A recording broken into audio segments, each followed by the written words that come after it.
Fantasy Football. Unfortunately, I don't know where Hopper's at. He was heading my way half an hour ago, and he still's not arrived, but I didn't want to keep you guys waiting anymore. So let's go ahead and start jumping into some of the news this morning. We'll discuss it more if Hopper arrives, so we can get some back and forth with him.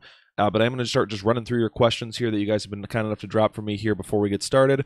Starting off with Alex Newman and Colton doing a combined why, Melvin, why, and fuck you, Melvin, to start us off with the comments. But unfortunately, hamstrings have been a real problem this year. They don't want this to turn into a Leonard Fournette situation, so they are being precautionary with this in a game that they think they can win in London.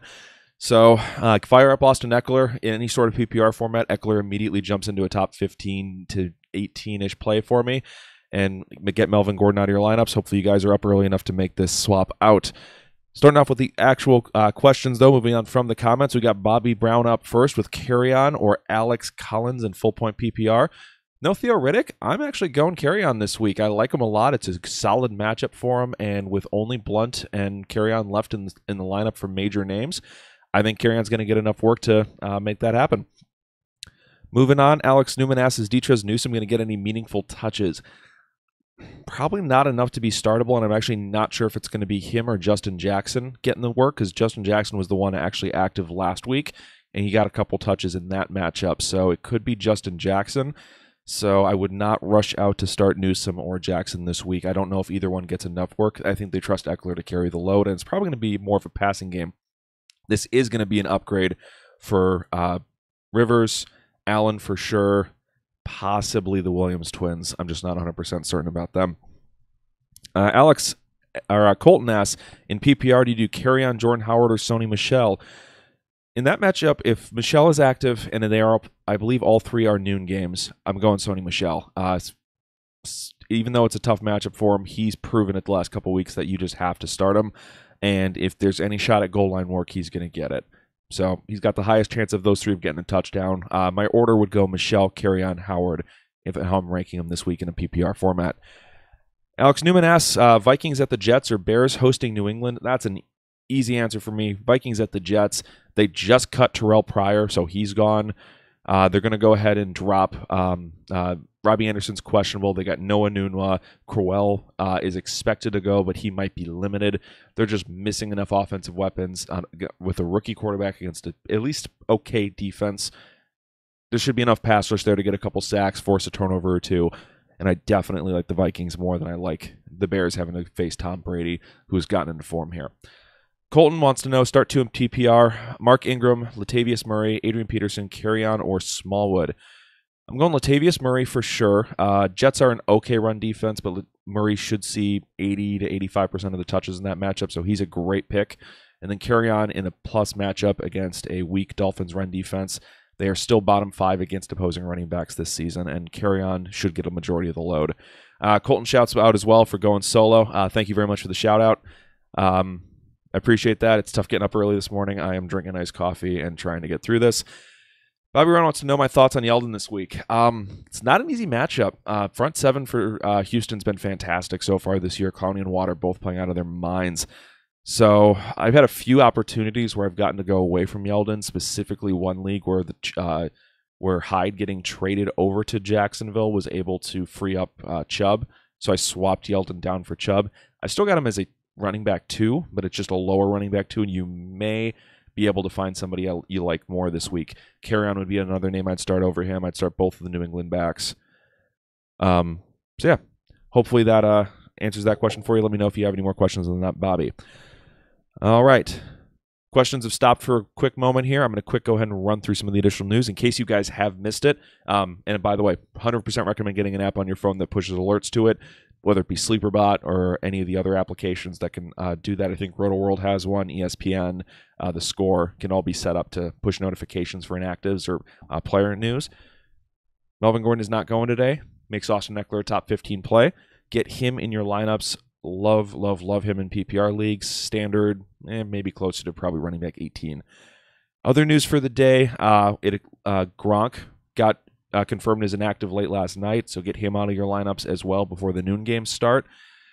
Some names you can possibly consider if you are looking at tight ends this week and are a little more desperate. You can go ahead and check out if how Austin Hooper or CJ Uzama is still available. Check those guys out, or as Thury would say if he was here, TJ Uzama. The only other one I'm considering that as I'm looking through this list here who might be available, there's really not a lot of great names right now, and I'm sorry about that, guys. You may be going all the way down to like Vernon Davis or Charles Clay if you've lost Gronk and you do not have a backup option right now. It is in real bad shape if you've lost Gronk. And Colton, yes, I did say carry on over Williams, going back to my previous comment.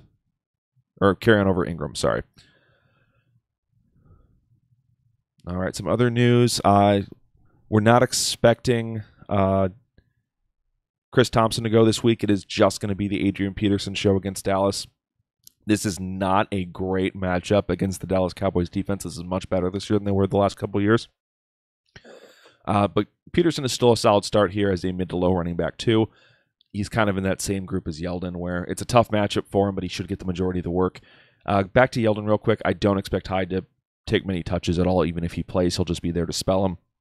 I don't think they have any faith in Jamal Charles and being able to do the job. Alex wants to know, do I flex Taywan Taylor, Damian Ratley, Gesicki, or Eric Swope in the Dynasty Listener League?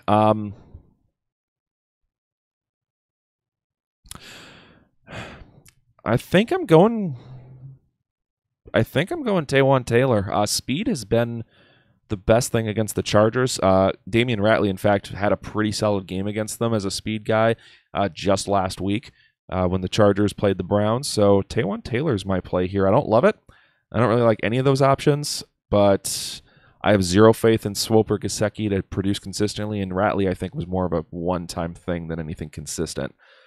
So yeah, Taywan Taylor I think is the one with your best odds there. So good luck. Hopefully that works out for you. I do hear a wild hopper, so we will get him mic'd up and on the air momentarily here.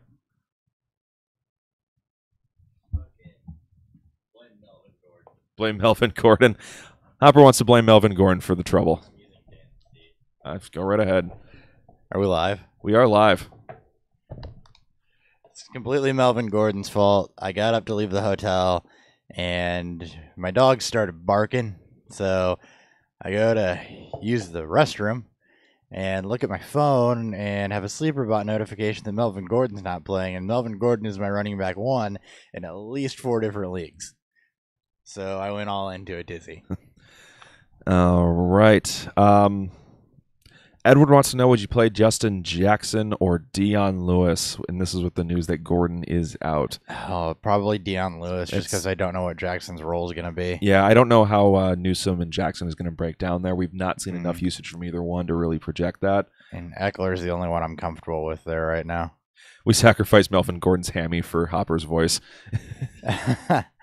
My voice is a little rough, too, because cigars. So, yeah, Edward, we'll go ahead. I'd go ahead and play Dion Lewis there.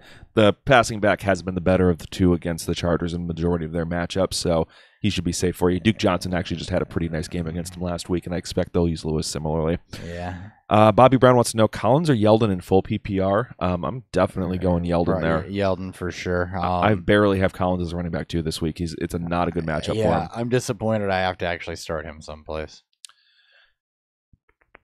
All right. We've already run through a bunch of questions, but I'll quick get your take on them just to go through here. Kerryon Johnson or Alex Collins in full PPR? Carry on. PPR, Kerryon, Jordan Howard, or Michelle? I'm starting Michelle over Howard, and I think that his carry volume is a little bit more insulated than Kerryon's, no pun intended. So while the matchup doesn't appear to be great, I still think he'll be involved enough. Yeah, and I also said from my perspective, Michelle's the one who's most likely to fall into the end zone. Yeah, exactly. Vikings at the Jets or Bears against New England for defense? Vikings, Jets. Start 2 in PPR, Ingram, Latavius Murray, Peterson, Kerryon, Smallwood. Oh, shit. Well, I'm pretty sure Cook is playing. Cook is out. He's out. So Murray for sure. And what were my other options? Ingram. Peterson, Kerryon, Smallwood.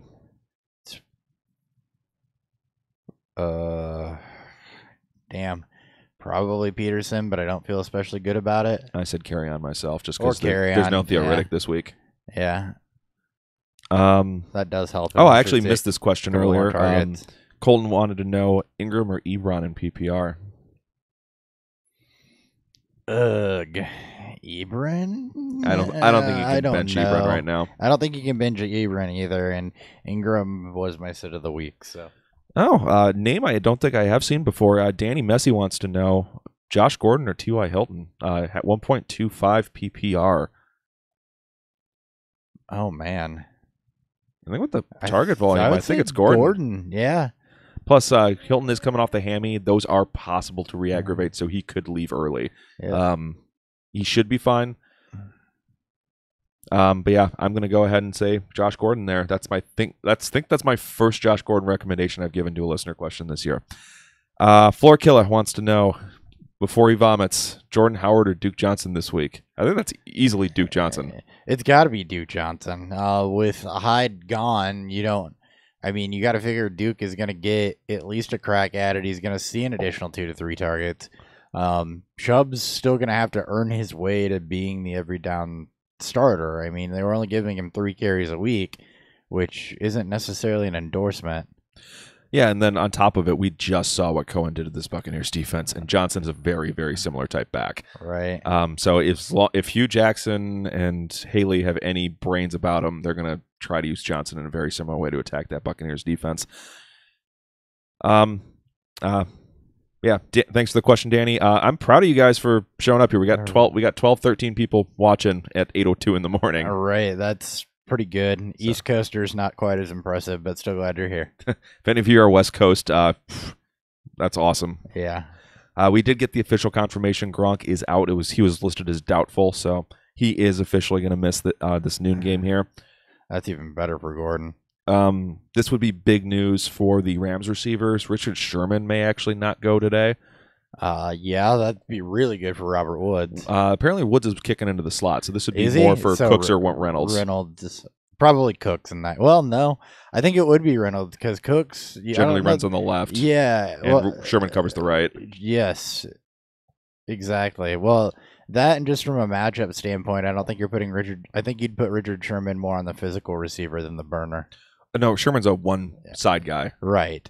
But from a matchup perspective, too, because the Rams don't run guys exclusively on one side. So if you're the Rams trying to take advantage of a matchup, is more what I was going for there. Got it. Because the Rams will rotate their receivers. All right. Just trying to see if any other news. Well, you haven't been on the show since the Carlos Hyde trade, so what are your thoughts on how that shakes out? It muddies things up in Jacksonville quite a bit, especially as long as Fournette's not playing. It shows me that they're not necessarily confident in Fournette's hamstring to go out and or Yeldon's ankle to go out and make that move, or Jamal Charles, who they had signed. And I think that if you're confident in the health of either of your original 2 backs or the one that you signed, you don't go out and trade draft picks to get Carlos Hyde in there. What was the compensation? I didn't ever see it. Fifth rounder. Fifth rounder? Yeah, so I don't... It makes me like Jacksonville's backfield a whole lot less on that side of it. Because now you can't even be sure once once Hyde gets acclimated to this offense that it's going to be TJ Yeldon when... or even it could be looking at Fournette. He may not get the volume we were expecting originally either. Yeah, they may try to be more conservative with him, and you could end up with a Philadelphia situation here from last year. As far as Cleveland, it does make Nick Chubb a must-add, but I don't know that he's immediately a must-start because of Duke Johnson, who's also proven that he can be adequate as a runner. He did just get paid. So I think Duke Johnson's going to get the first crack at things, and you'll see Nick Chubb kind of come along a bit slowly. Johnson's the one I'm more comfortable with starting and in the short term, but it is very good news for Chubb's long-term outlook for the rest of the season. I like both jump significantly up my rankings with the loss of Hyde just because there's so much. He was 7th in touches heading into this week. Yeah. So that's just a lot of volume to split between those 2 guys. So yeah, love both. Thury says, give me all the Dookie Johnson. Bobby Brown says, you're getting me through my hungover work day, so he appreciates that. Colton says, East Coast represent. Alex Newman woke up an hour early and realized 7:40 for us is 8:45 here. So he was waking up for us. I always say Central Time, Alex. Yeah, people don't listen to you. Sin says, I'm on the West Coast. I feel awesome. So, Sin, I hope you didn't go to sleep because I would not want to be up at 6 in the morning right now. Asking for a friend, do I pick up the Eagles against Carolina to start over the Bears against New England? Ooh. I would still do the Bears, but it's close. Mac is supposed to go. Okay. If Mac was out, then I would make that switch. I'm kind of looking at lineups because it's been a busy 2 days, and I haven't had a chance to since I understand. Thursday. Danny wants to know: Do we think Jalen Richard or Doug Martin have any value with Marshawn out for a month or maybe more? And which would you prefer? Yes, and I would prefer Doug Martin. As gross as it sounds, or as ineffective as he's been, we know that he can kind of do both receiving and running, and I think he has the potential for higher volume. Richard's been decidedly more effective as a receiving back and kind of a one-trick pony. That's not to say that Richard doesn't have value on his own, but I do think that Doug Martin, especially given Gruden's love affair, which we documented heavily in the offseason, I think Doug Martin has a chance to bounce back and maybe win some leagues. We'll see. Or he's going to feel really gross. It's also kind of how do you think they're going to do? Are they going to start just being constantly blown out? In which case, Richard's probably the better one, especially in full point PPR. Oof. But Doug Martin for sure is going to be the goal line back. That's not going to be Richard. So if you think they keep it at all close in some of these games, I still think Martin's the guy. I do too. Alex wants to know, with Gronk out, is Dwayne Allen or Jacob Hollister relevant for you at all? Tight end has kind of been the one weakness for the Bears. So yeah, Dwayne Allen's not a bad start if you have to have somebody at tight end. Yeah, it probably falls into that mid-range streamer for me, just because he's had these opportunities before and hasn't exactly turned them into blow-up games. Yeah, he had one game last year against Tampa Bay, which was terrible against tight ends, where he did absolutely nothing last year. Right, so I don't love it, but it does make him a viable plug-and-play if you need him. I still like Gerald Everett more. Yeah, your desperation Everett play. I have a desperation Everett play today, yeah. Yeah, I might still much rather have guys like Uzama, Hooper, Kittle, Njoku. But if you're in a league where that's not deep enough for you, and you're kind of getting down into the Ben Watson, Charles Claiborne, and Davis type area, then you're kind of looking at Dwayne Allen as that same tier. Yeah. Hey, speaking of things that are ugly, I need a desperation start out of Lamar Miller, Isaiah Crowell, and Buck Allen. Or Nyheim Hines. Buck Allen? Yeah. Jeez, that is ugly. Thanks, Melvin Gordon. The things Melvin Gordon ruins for you. All right, let's go ahead and check some weather, just because this early in the morning we don't have much news. I just want to make sure there's anything that you guys should be trying to avoid today. I think there's supposed to be a couple windy games here. So it looks like the worst is going to be Minnesota at the Jets. 20-mile-an-hour sustained winds with gusts over 30 miles an hour. So it looks like that's what we just had here in Springfield yesterday. Got over to them. Oh, God. Yeah. That's going to be... Who's got that? That's Minnesota Vikings at the Jets. So Jason Myers and Dan Bailey are going to be big question marks.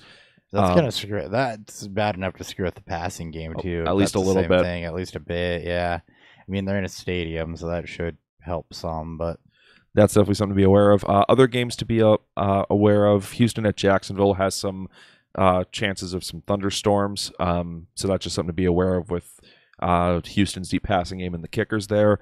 Carolina at Philadelphia looks to be 15-mile-an-hour sustained winds with gusts up to 25 or more. So that game also was one you might want to be a little cautious when it comes to kicking game and or deep throwing. Other than that, everything else looks to be relatively low, 10 to 15-mile-an-hour winds or nothing. But yeah, it's we're starting to get some of those fall windy games, so definitely something to keep an eye on and try to avoid kickers in those particular matchups. Floor Killer wants to know, full PPR, Aguilar, Hooper, Taywan Taylor, or Kelvin Benjamin this week. I think that might be Hooper. What was the question again? I'm sorry. I was full PPR. Weird. Full PPR. Aguilar, Hooper, Taywan Taylor, Kelvin Benjamin. It's either Aguilar or Hooper. Which one?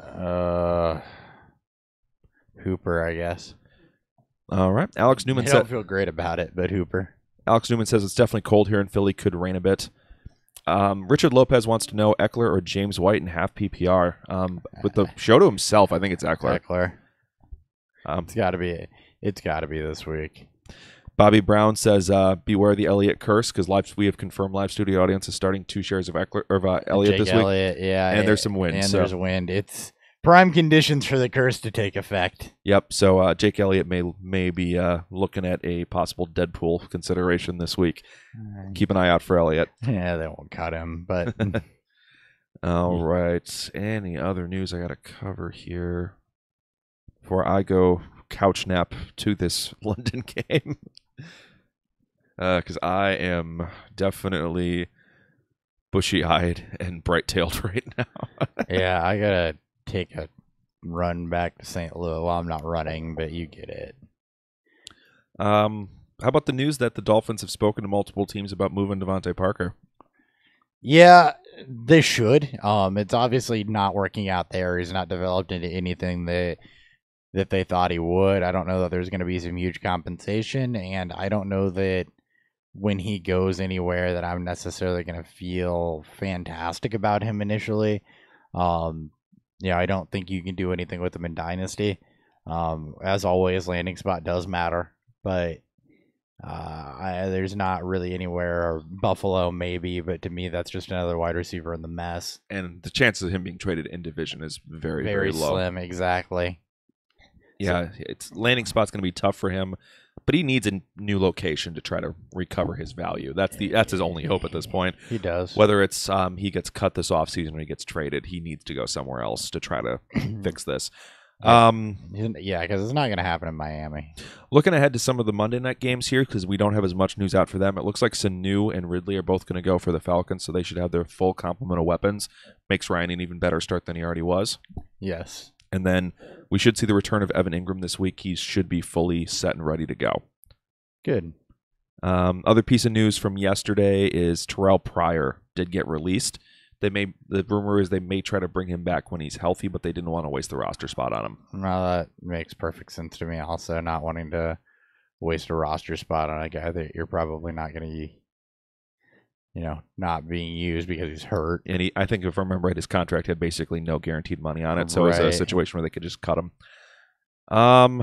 Just trying to see if there is anything else worth noting. I hate people that don't kill Fab at the end of the week, by the way. They're talking about Dan? No, there's multiple. I've been 3 leagues now that did it, and one of them changed mid-season. So if you're running Fab, make Fab only last as long as your waivers do, so when people have to make emergency ads at the end of the week, they're not screwed. Yeah, especially with some of these early kickoffs where it's like, okay, I can't even add that guy because by the time the waivers run... The waivers aren't going to run until tomorrow at this point, so I can't go out and grab any Melvin Gordon replacement off of waivers, for example, that I wouldn't otherwise roster because, yeah. On a scale of 1 to Cubs make the World Series, how drunk were we last night? I was definitely not Cubs make the World Series drunk. I was part of the wedding party, so I had to be pretty sober so the bride didn't murder me. I was probably about a 4. And she would do it too. She showed me the knife. Yeah, I was probably about a 4, maybe about a 6. I did almost murder a kid, though. Was it the drunk kid? Yeah, so we were outside doing the sparkler send-off, and Sheridan and Drake were doing some of our friends that got married. Forgot them on a podcast. We're doing their sparkler send-off or whatever, and he runs back, gets into a picture. Drake looks at him and says, "Hey, not right now, we're taking a picture." So he goes to step backwards, stumbles sparklers out, about lays the sparklers into Lindsay's wool coat. And, I think Dudley grabbed him by the arm before I could grab him and throw him to the ground. But, yeah, there was almost a Leonard Floyd, Danny Amendola situation. Yeah, he was already a mess when I left, and I'm sure he just did not stop drinking. He didn't, and he's early 20s, which really just means that he doesn't know how to handle his liquor yet. He definitely didn't. I was drunk enough where I got a decent buzz going at the wedding, but good enough that I could still drive. Got back to our town because this was out in about half an hour outside of Springfield, and then we took an Uber to some bars and kept drinking, and I didn't stop until we left the last bar we were at. came home, and then we're making spinach artichoke dip and eating that until 2 in the morning. Nice. So I went back to the hotel and jumped in the jacuzzi tub, and then iced up so you wouldn't miss today's game like Melvin Gordon. Yeah, I jumped in the jacuzzi tub, sipped some bourbon, and then went to bed. All right. I think that's all we got for news, guys. One last call for questions here. We'll keep this going until 8:20 if any of you guys have any more thing you guys want from us. I may have a few more asking for friends. You go right ahead. There's one last league I got to check myself, so we'll keep it open while we do that. Actually, I need to double check my league because I think I got Jason Myers somewhere too that I want to get him out. Yeah. I don't know that I have Melvin Gordon in any of my MFL leagues. I hope. I don't.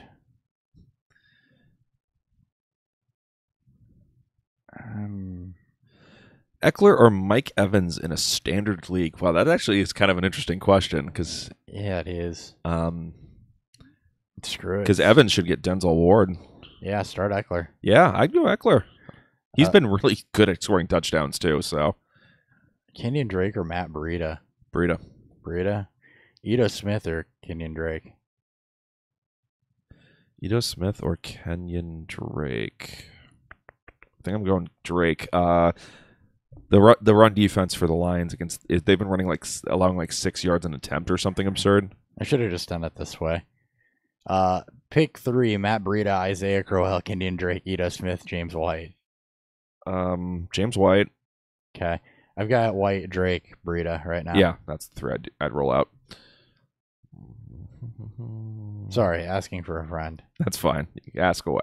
Oh, cool. I got to start Dwayne Allen over Cameron Braith this week. Richard Lopez wants to know Alshon, Jarvis, or Woods, half PPR. It's Alshon and Woods for me. I don't think you can set Alshon with the run that he's been on, and Woods with no cup is very nice. Yeah, I mean, I love the matchup for Jarvis, but he's kind of been meh for a bit here since Baker came in. Right. So until those two get on the same page, I'm going to definitely start two that I trust. It's very much Jeffrey could be a little bit more busty, but with Woods there, I think it's pretty much same floor, higher upside. Yeah, and with Jeffrey, it's just he's the type of guy where he can go out and immediately just score 2 touchdowns. That's the type of player he is. So I don't think you can even consider benching him right now. I don't think you can either.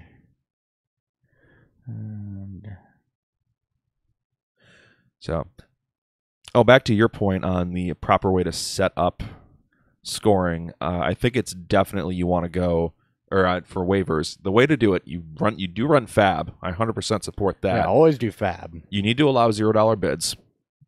Yes. So if people are low on money or out of money, they can still make waiver claims before they run.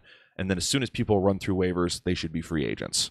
That is the best way to run it up, set it up so people still get the advantages of Fab, but they don't get any of the frustrations with continuous Fab rolling or anything like that, like some of the systems are set up for. Yep, I agree. That's actually exactly kind of the point I was making there. So, all right. Well, it's about 8:20. Thank you so much for tuning in, guys. Giving you a slightly shorter episode today just because we got going a little bit late. Hopefully, we got all your questions answered. If we didn't, I will be rolling back in between consciousness and unconsciousness while we watch this London game here on the couch. So tweet at me at BeerfieldFF or at Nick Sparts, and I will answer your start-sit questions for you before the noon games start. Hopper, I believe you're jumping on the road, so you'll be unavailable. Yep, I'm going to go pick up some Starbucks, run back to the hotel for a bit, and then, I'm going to be headed back to St. Louis because I have to be at work at 1:30. So if you want to get questions into him, probably do it before 9 a.m. One last question from Dylan here. Latavius Murray or Jordan Howard in half PPR? I think we're basically going away from Howard in all these questions. It's Murray for me.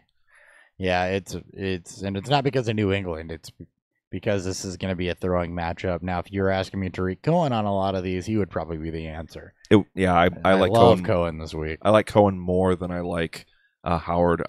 Howard, I'm just concerned with the way they're using him, and the early work he was getting to start the season just isn't there anymore. And even then, he was kind of inefficient with it. Or not more ineffective, I should say, is probably the better way to put it. Thank you so much for tuning in, guys. We will catch you guys Monday night, I believe we're going at a normal time. Then I think Wednesday and Friday we might be starting slightly later due to Thury having a job change. So if you want details, tweet at him at ThuryBFF. He's currently at work right now. You can catch Hopper at HopBFF with 2 Ps. I am Nick Sparts, and we'll catch you guys next time on Beer Fueled Fantasy Football. See ya. Later.